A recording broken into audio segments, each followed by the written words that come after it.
It was about a month before it really hit me. I was spending a year studying abroad in a foreign country. I remember sitting in the middle of the Patagonian wilderness, in awe at the beauty and silence of my surroundings, and thinking, wow, I'm really doing it. At that moment, I decided to stop sulking about missing my friends and family back home, and to make each moment count, really count. Spending a couple weeks living out of a backpack can change your perspective, especially if it's your first time trekking through wilderness with a week's worth of food and supplies strapped to your back, with 40-kilometer winds whipping around you and rain pouring down. You get a lot of time to think.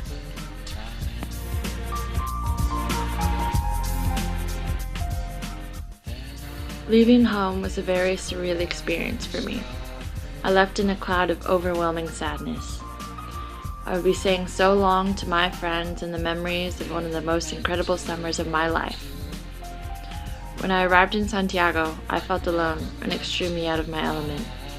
And instead of embracing these new feelings, I closed myself off from the experiences around me, like an outsider looking in. It took an impromptu trip to Patagonia and the southernmost island of Chiloé to really knock some sense into me. To this day, that 5-day, 40-plus mile trek remains as the hardest thing I've ever done in my life. And I've done some pretty remarkable things since then.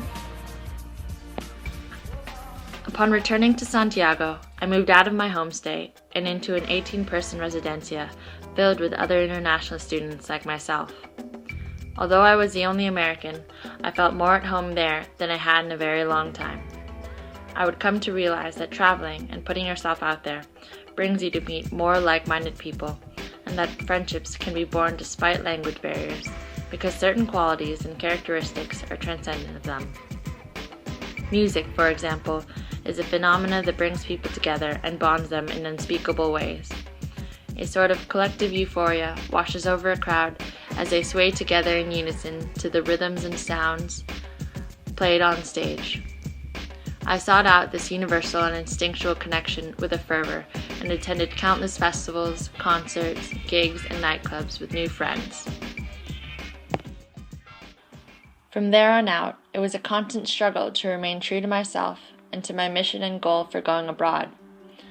I was in search of that great something, the something that would put direction in my life. I threw myself into Chile. I dedicated all my time, effort, and money to making each moment count and doing things that I had never done before. I ate the food, drank the drinks, listened to the music, danced to the beats, embraced the people, spoke the language, and traveled the places. In learning about Chile, I slowly found that I was also discovering things about myself.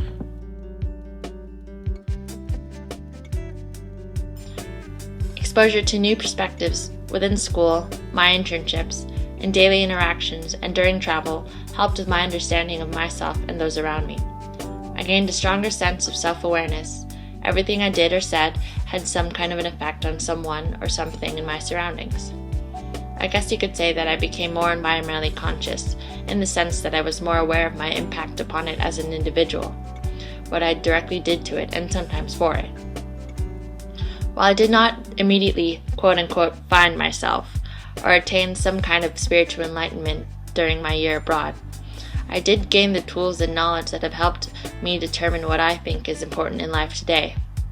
Understanding where you come from, who you are, and what you can do for others. That is my new life philosophy.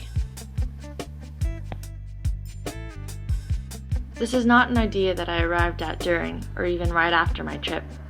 It has been a developing and ongoing process of reflection and self-evaluation, a constant questioning of who I am and what I stand for as an individual. You come across so many people while traveling that sometimes certain people don't stick, not because they don't matter, but because at that moment they were unremarkable. They didn't really stand for anything in your mind. I want to stand for something. I want people to remember meeting me and hearing my plans for my future.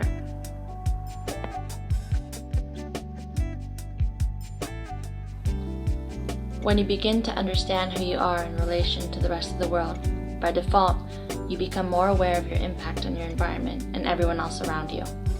The key to this understanding is effective communication and mindfulness. Both of these skills are readily acquired and applied during any kind of travel into the unknown, where the customs, the food, the clothes, the language, and even the time people eat meals is different. My project aims to examine these differences and the ways in which one can learn to identify them and act accordingly. Being mindful of your surroundings and communicating effectively with others proves to be the best way to coexist naturally, day to day and during travel. I interviewed several of my peers about the different cultural, social, and environmental aspects of studying abroad in order to give others a better sense of what to expect before embarking. As a student of anthropology, I hope that my project helps to instill a fascination and appreciation for other cultures. I believe that investing time in understanding societies that behave differently from your own is intrinsically valuable for everyone. It is humbling to also come to the conclusion that one's own culture is just another way of organizing life, with strengths and weaknesses like any other one. My advice to you is to just do it. Take the leap and study abroad.